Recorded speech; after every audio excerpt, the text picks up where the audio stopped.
Symétrie. J'adore la symétrie. Je ne sais pas exactement pourquoi, mais je l'aime depuis que je suis gamin.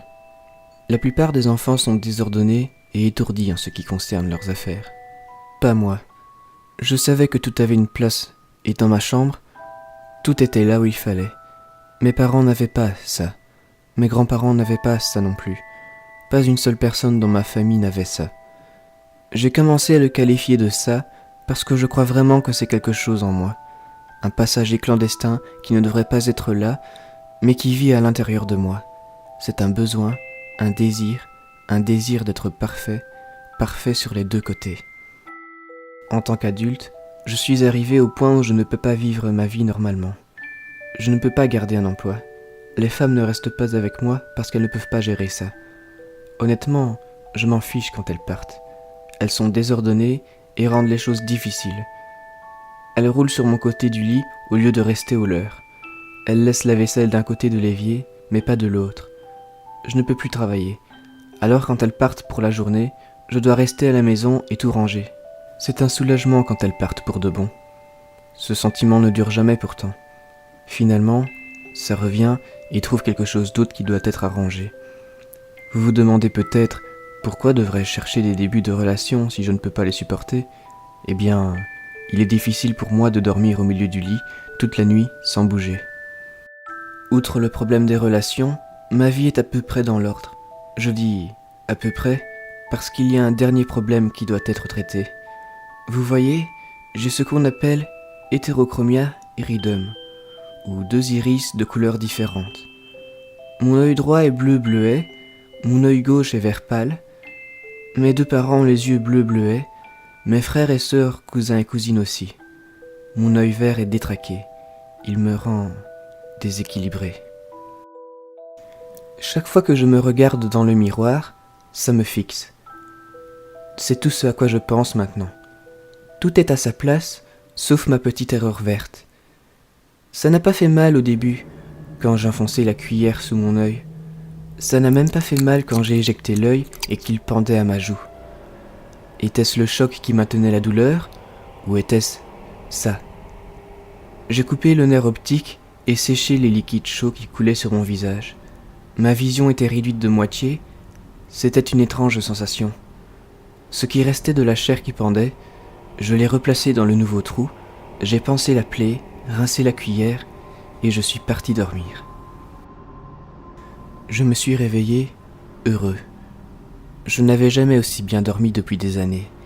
C'était finalement fait. J'étais symétrique. Je suis sorti du lit et trébuché jusqu'à la salle de bain.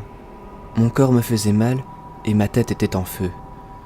J'ai appuyé sur l'interrupteur de la salle de bain et la lumière était aveuglante. J'ai lentement enlevé le pansement qui était imbibé de sang et qui collait à mon visage comme du scotch. Quand j'ai levé les yeux vers le miroir, mon estomac s'est retourné. C'est alors seulement que j'ai réalisé ce que je m'étais fait et je ne pouvais pas y croire. Il y avait un trou au côté gauche de mon visage, mais pas au droit. J'étais déséquilibré, encore. C'était beaucoup plus difficile pour faire sortir le deuxième œil.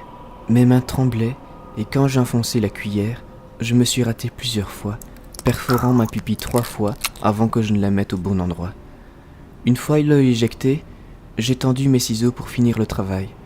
Le sang de la nuit précédente avait séché sur les lames, de sorte que les ciseaux ne coupaient pas très bien.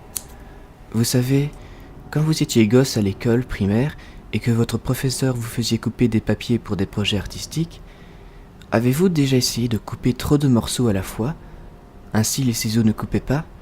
Les lames se plient et le papier reste coincé entre elles. C'est ce qui s'est passé avec mon œil. Le nerf optique était coincé entre les deux lames. Il était coincé et alors que je tentais désespérément et frénétiquement de le couper, j'ai glissé sur le sang et suis tombé. J'ai eu le réflexe d'abandonner mon œil pour tenter d'amortir ma chute avec ma main. Le poids des ciseaux collés sur mon nerf optique pendant était insupportable. Je savais que je ne pouvais pas le supporter assez longtemps pour me rendre à la cuisine, pour prendre un couteau. Alors j'ai tiré tout droit devant moi. J'ai senti la déchirure de la chair à l'intérieur de mon crâne. Je l'ai senti se déchirer et j'ai craché des liquides partout.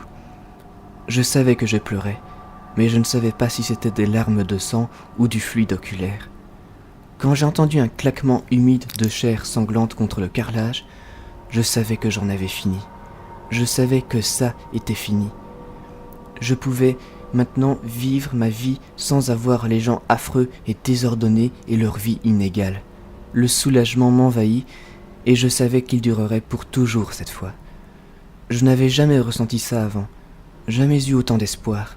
Alors que je gisais dans ma salle de bain, sur le carrelage froid, humide et collant, j'ai souri pour la première fois depuis des années.